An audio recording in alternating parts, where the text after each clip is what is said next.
இந்திய கலை உலகம் அபிநய சரஸ்வதியை இழந்து விட்டது.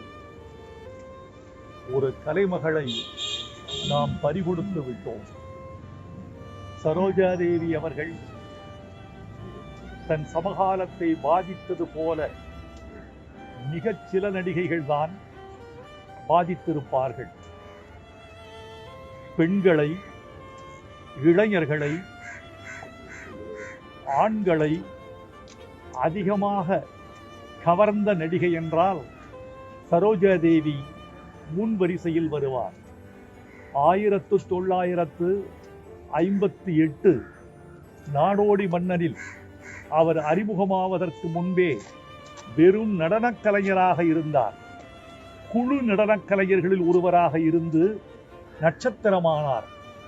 குழு நடனக் கலைஞர்களுள் ஒருவராக இருந்தவர் மிகப்பெரிய நட்சத்திரமாக முடியும் என்பதை இந்த மண்ணுக்கு நிலைநாட்டி அவர் நம்பிக்கை நாயகியாக இருந்தார். எம்ஜிஆர் என்ற ஒரு ஆளுமையை சரோஜாதேவியை கழித்துவிட்டு நாம் கலையில் நினைத்து பார்க்க முடியாது.